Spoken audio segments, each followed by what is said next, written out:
We're going to get him set up in a good half kneeling position. And then once he's in a good half kneeling position, his objective is not to change anything from the waist down.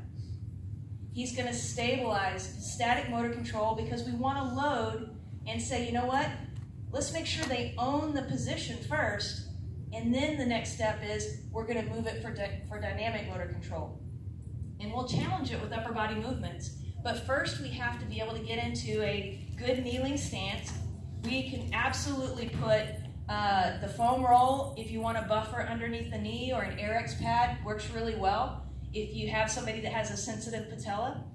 But the goal here is for him to get in this reciprocal position with his heel underneath his knee here. His lower leg is straight back. We prefer that you point the toes and don't dig in the toes because it tends to shift you forward and pitch you forward. And I want his body to use the local stabilizers, not prime movers, to hold the position. I know that a lot of us in this room have been taught to squeeze the glute, squeeze the glute, squeeze the glute. The objective here is to get the body and the muscles all around those hips, with that lower core especially, to feel and trust that they can all kick into play so that it's not a prime mover having to do the sole job of the stabilizers. It's more about posture and position. And so once he's here, notice he's got a nice tall position. The spine is as long as possible. Straight line between the down knee, hip, shoulder, ear. And all your weight is in the down knee. It should feel pretty much like a single leg stance with a little bit of balance support on the front. And if I want to see if he's got a solid connection, we call this a little bit of the bully test or the partner test, is I can gently press down and I can feel that solid connection. He's stacked and he is owning that position. Okay? Every once in a while I'll do this and test somebody and they collapse. They either collapse to the side or they'll collapse into flexion. And it's a great awareness piece just to help them say, you know what? Draw that string up from the top of the head, get nice and long in the spine. Now we used to call it the Goldilocks method, but when we started teaching more and more around the world, we realized they don't know who Goldilocks is, right?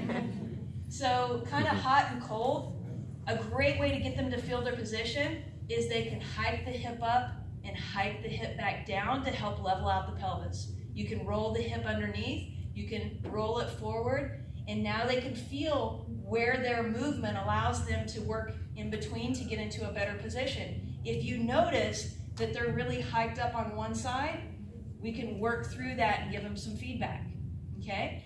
Once they're in a good position here, we're gonna work on giving them a task with the upper body.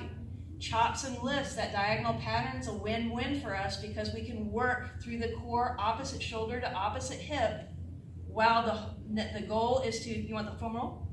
Okay. You want to switch legs? Yes. Okay. I'm a nice trainer. I'm full service over here, right? So when we get him back into a good position, we're going to chop to the open side so that he finishes that PNF pattern. If I was on the opposite side for him on this side, notice how I'm going to chop down and my leg's blocking me. And sometimes people will go that direction and they'll end up chopping across instead of chopping in a diagonal. I like to teach, I love these Cook bands because we're going to get a nice shoulder width grip on that foam roll, the foam piece. We're going to do this in two parts where he's going to pull to the chest and then press through with the trail arm. Okay, and he's just going to get the other arm out of the way. Nice diagonal pattern here.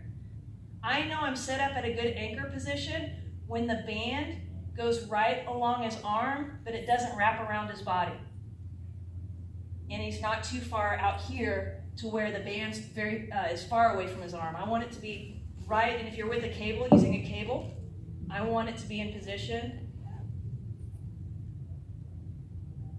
where that hand finishes right beside and in front of that knee and right in front of the hip. Imagine that you've got kind of like a glass wall right here. Don't break the glass. Okay, so don't try to over-rotate because they'll have a tendency to think of the chops and lifts they know. They'll over-rotate and flex forward out of a good position. We want to make sure they maintain a good, tall position and posture. Okay, so go ahead and get with your partner, get set up in a good half